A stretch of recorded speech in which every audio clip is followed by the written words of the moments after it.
What you're looking at right now is the preview window. So I'm going to go ahead and close that, and we'll take a look at the main work area. It's broken down into several sections. Along the top, you have a link to your My Videos section, and buttons for save, export, undo and redo, your title, which you can edit, by the way, simply by clicking and typing, your preview button, your zoom in and out tools, and your account tool. Over to the left, this panel contains everything that will be going into your main video area.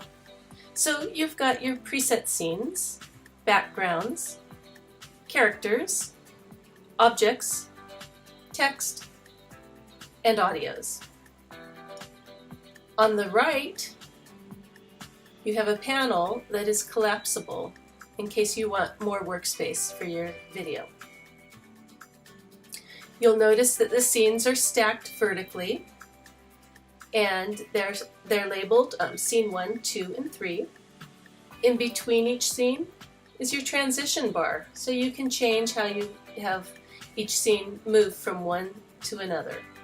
Like the title, you can edit your scene names. So let's do that. You simply just click in and edit.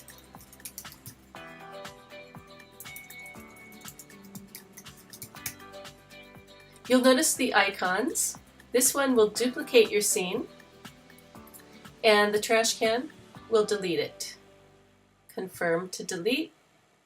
You can also delete your scenes down here by clicking an X on each of the tabs. So whichever one you want to delete, click the X and then confirm to delete.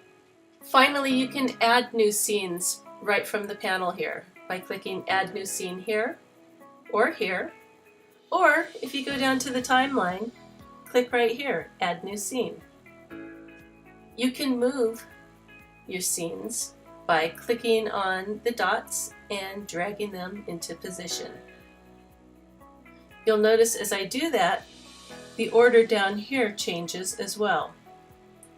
Likewise, you can reorder them by dragging the tabs.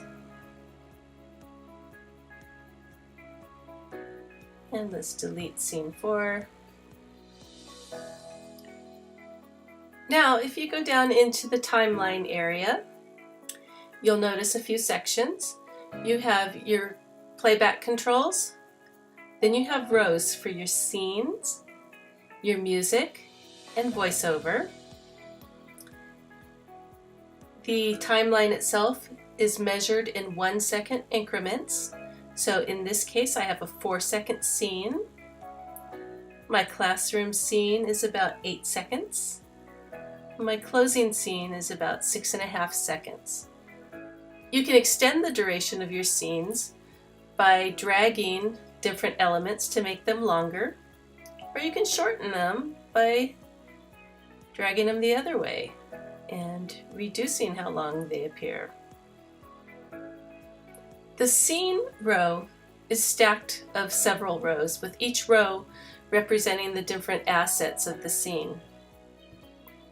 So for example, these 2 green bars represent our characters. The periwinkle bar is our Toonly logo, and then the brown bar is our school background. These are all labeled so you can quickly see which elements they represent. You can also zoom in and out on your timeline. Depending on the length of it, you may want to adjust the view.